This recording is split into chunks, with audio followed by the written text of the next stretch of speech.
Electric vehicles may not be as clean and green as you may be led to believe. The topic of my informative speech is electric vehicles and whether or not they are truly zero-emission vehicles and if they have any impact on climate change. I chose to do my informative speech on this subject in particular as it is very significant nowadays, especially with California banning the sale of gas-powered cars by 2035. I'll be presenting factual information and talking about the precious resources that are used to make EV batteries, what happens to those batteries after they are used up, and whether or not they are truly green, clean vehicles without an adverse impact on our environment and climate. Starting off, let's talk about how the batteries are made. A typical EV battery contains 25 pounds of lithium, 60 pounds of nickel, 44 pounds of manganese, 30 pounds of cobalt, 200 pounds of copper, 400 pounds of aluminum, steel, plastic, etc. You have to dig up about 500,000 pounds of materials to make a single 1,000 pound battery. It takes 100 to 300 barrels of oil just to manufacture a battery that can hold 1 barrel of oil equivalent of energy. Just manufacturing the battery can have a carbon debt range ranging from 10 tons to 40 tons of CO2. The demand for these rare metals and materials will increase by around 400% to 4,000%. There isn't enough mining in the world to make batteries for that many people for their cars. More than half of the world's cobalt resources are located in the Democratic Republic of Congo, and over 70% of the world's cobalt mining occurs there. Mining cobalt and other metals require gas-powered mining vehicles such as tractors, as gas-powered vehicles are more powerful and can mine more metal in a shorter time.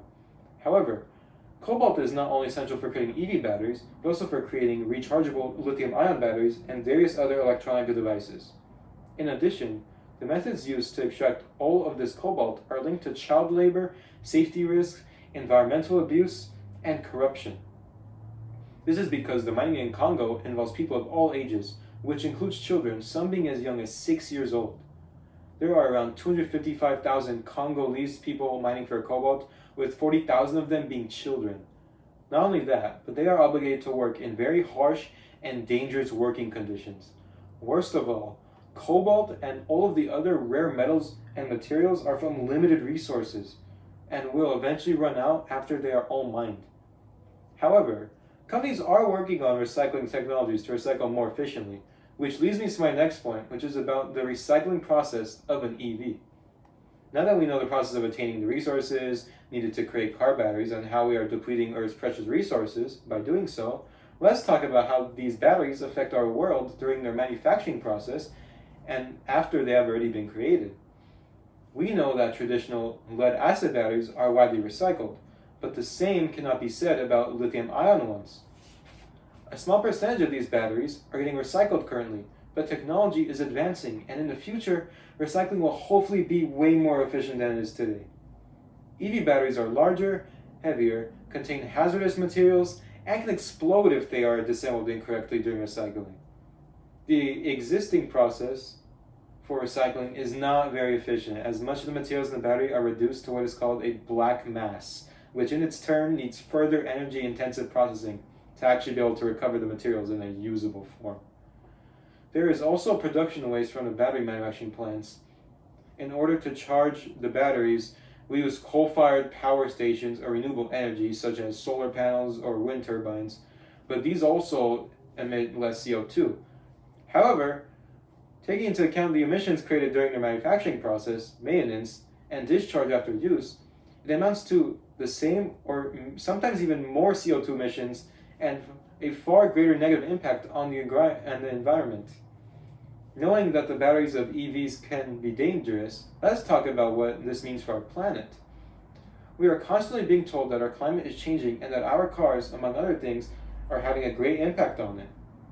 Therefore, we should all purchase and drive clean, zero-emission EVs. But is this statement true? Let's look at the facts. Earth undergoes periodic cooling and heating cycles.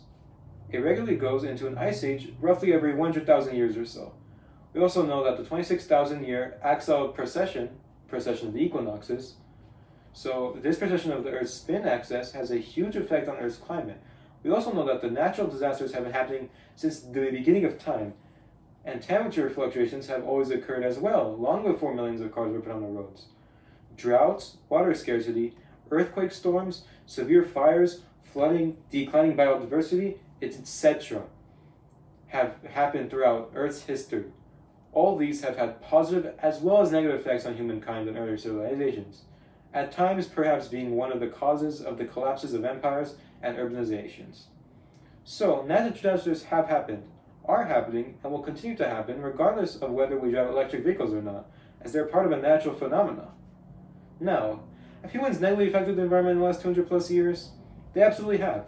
But we have to take into consideration that our climate isn't changing, rather it is being engineered. You might have heard of HAARP, aka High Frequency Active Auroral Research Program, which was initiated as an ionospheric research program jointly funded by the US Air Force, Navy, and DARPA, which stands for Defense Advanced Research Projects Agency. You might have also heard of the term geoengineering, which refers to our climate being artificially modified by using chemicals.